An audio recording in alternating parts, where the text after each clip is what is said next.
Hi everybody, welcome to my channel. This is Shiva Biram and I welcome you to my 102nd video. In this presentation I am going to explain you about the electrical traction supply systems.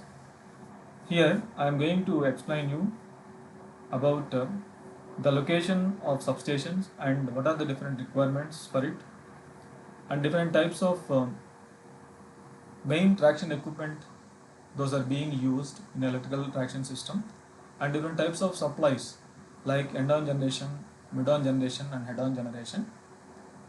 And after that, what are the requirements of electrical lighting used in traction, and also what are the requirements of AC conditioner, air conditioner coaches. So all these things we are going to see here. Next, first of all, let me tell you what are the different major equipment that we are going to use in a traction substation. First one is traction transformer. It is one of the major components. So generally there will be special heavy duty transformers, so used for stepping down the grid voltages from 132 kV, 220 kV to 25 kilovolts, uh, which are being carried out by the overhead equipment. And circuit breakers, these are generally high speed switches used to break the fault currents. And in the case of 25 kV AC traction, MOCB, minimum oil circuit breakers, or SF6 sulfur hexafluoride breakers are being used. Interrupters, these are non-automatic switch gears used for switching on or off the power supply to a specific feeding or sectioning or subsectioning posts. Sometimes they are being operated via remote control using SCADA, supervisory control and data acquisition system. Isolators, these are going to provide visible, safe disconnection for maintenance. And lightning arresters, we know the main purpose of this is to protect the equipment from lightning strokes, thunders and switching surges. CTs and PTs, current transformers and potential transformers, these are used to measure the voltages and currents. Control panels and SCADA, auxiliary transformers and battery bank. In addition to all this equipment, sometimes we may require the converters, AC to DC converters if it is a DC traction system. Now let us see the importance of substation location. So where the substation is to be located, and what is the significance of this location. All these things we see in this particular slide. The proximity to load centers. So generally the substation that we are going to locate, that should be close to the load centers, so that the length of the distribution lines is going to be reduced. Thereby the voltage drops can be reduced and the power losses also can be reduced. The accessibility for construction and maintenances. So whatever sites we select, they must be easily accessible for transportation of heavy equipment, like, because generally for traction applications, not only for traction applications, for any electrical overhead equipment, they will be of very large in size, bulk in size. So to transport them, there should be easy accessibility for conveyance of those type of equipment. Economic optimization, the proper site selection, this is going to reduce the capital expenses, like the land costs, especially in urban areas where land is expensive and scarce. Safety and environmental impact, the ideal sites avoid flood prone areas, high corrosion zones and seismically unstable land. They should be located away from the area sensitive to noise or EMI, electromagnetic interference. Future expansion, whatever site we select, there should be scope for future expansion, so that we can allow some to add some transformers, switchgear or new feeders depending upon the further requirement. Now let us see the importance of substation spacing. So the spacing determines the technical and economical viability of the distribution network, and too much spacing is going to cause high voltage drops in the distribution lines. So there should be always proper spacing, so that the voltage will be within the specified limits throughout the network. And overload mitigation, The adequate spacing prevents the overloading the feeders and ensures that the conductors can handle the peak demand. Loss reduction. The increased spacing between the substations generally leads to higher losses in the conductors because the losses are proportional to the length. Hence, there should be optimized the spacing which is going to keep the power losses to a minimum. The fault management. Greater the spacing increases the resistance during the faults at the far end, which can reduce the fault current, making it harder for circuit breakers to trip. And to correct spacing, uh, whatever correct, whatever spacing is there, they should be made correct so that the fault currents will be within the operate ranges to protect the equipment. Economic balance. So, if too many substations are provided, obviously the cost is going to be increased, and hence there should be a balance between um, the number of substations. Now let us see the factors those are going to influence the location and spacing of the substations. The load density. So this is one of the important parameters which is going to influence the location and spacing. And service requirement. Distribution substations are placed closer to consumers while transmission substations are located strategically near power generation plants. And availability of land. The price and size of the land influence whether a conventional air insulated substation or compact gas insulated substation is chosen. The voltage levels. Higher system voltages permit greater spacing between substations due to better regulation. And environmental constraints. The locations must be vetted for environmental impact such as noise and the impact on residential zones. Now let us see the different types of generations. The first one is going to be mid-on generation where the power car is going to be included in the middle of the rake. Rake means it's a sequel of bogies, or simply you can say that the goods are train, that is considered as rake. So here a power car housing DC sets is used in the middle of the rake,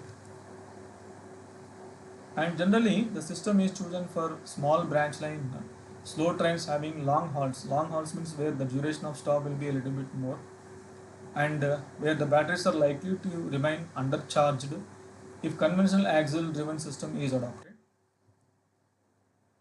And generally the capacity of this DG set will depend upon the composition of the rake, usually 30 kVA, and generation is at 415 volts 3 phase 50 CPS, that is cycles per second, and is stepped down to 110 volts 3 phase 50 cycles per second.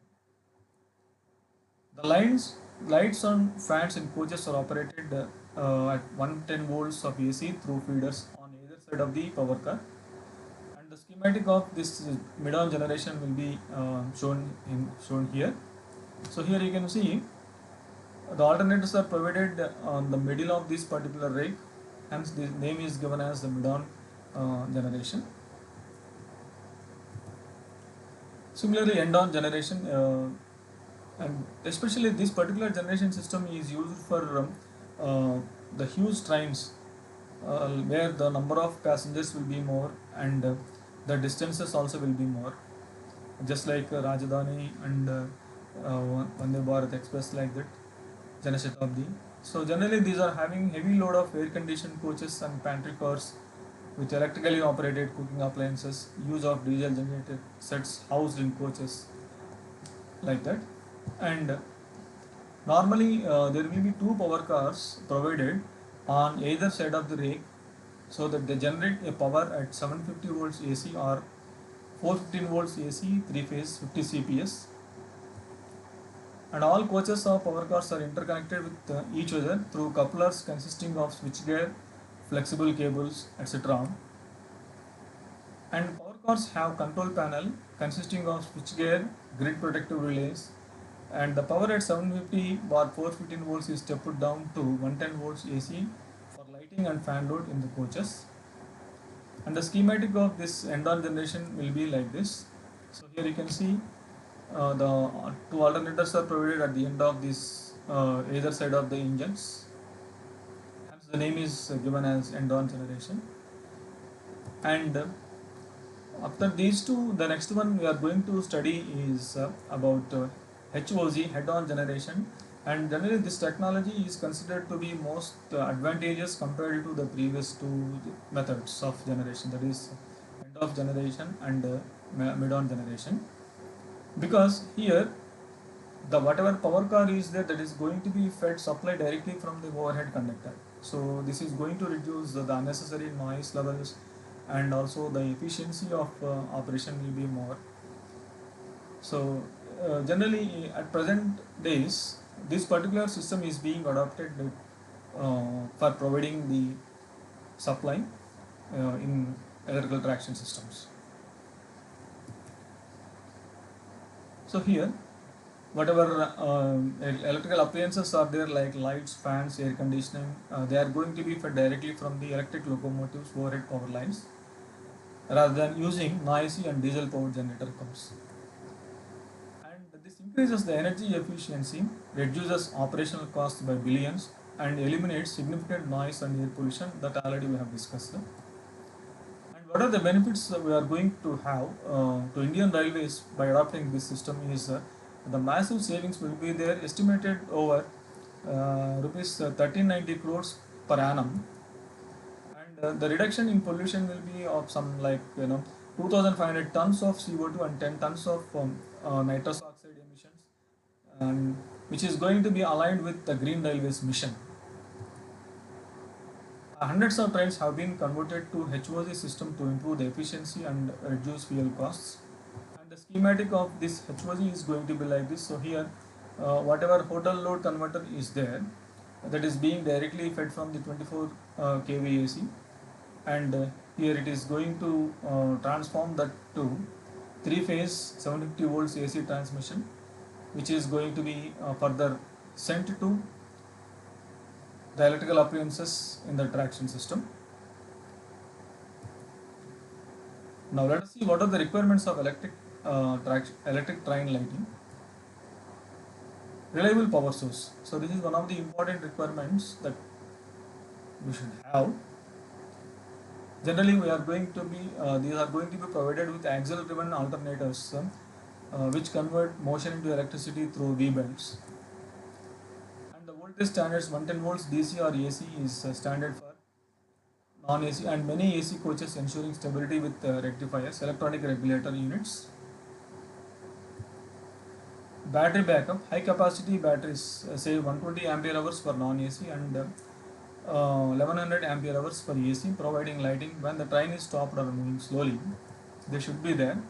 And illumination standards should be more consistent, non-flickering, free from glare, and uniform distribution. There should be uniform distribution of light.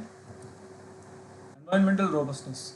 So whatever components they used, they must be designed for vibration shock, because as the train is going to experience during moving many mechanical vibrations, hence it should withstand to such kind of mechanical vibrations. And maintenance and safety, the robust connectors should be used, and switch gears. There should be easy accessibility for maintenance. All these are essential. Now let us see the requirements of railway coach air conditioning. The first one is the capacity and performance. So whatever air conditioners we are going to use, they should handle the passengers, number of passengers, and also the ambient temperatures. And the safety features also should be included, like overload protection, short circuit protection, and low voltage protection for the compressors. Environmental friendly. So this is a compulsory consideration that we have to consider. Use of modern eco-friendly refrigerants should be one of the important points to remember. And maintenance, the regular checkups for condenser films, compressor oils, and blower motors should be there. And the system must ensure high coefficient of performance. So that's about this presentation. Let me brief you what we have studied here. We have gone through what are the major components that we are going to use in electrical substations, and what are the important factors to be considered for locating the substations, and also the importance of locating the substations.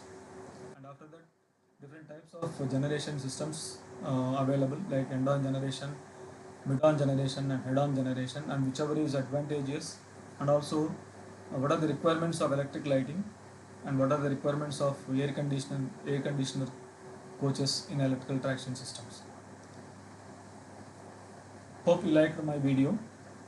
Thank you very much, and give your valuable feedback so that I can make more number of videos for you. Thank you very much. This is Shivaviram signing off.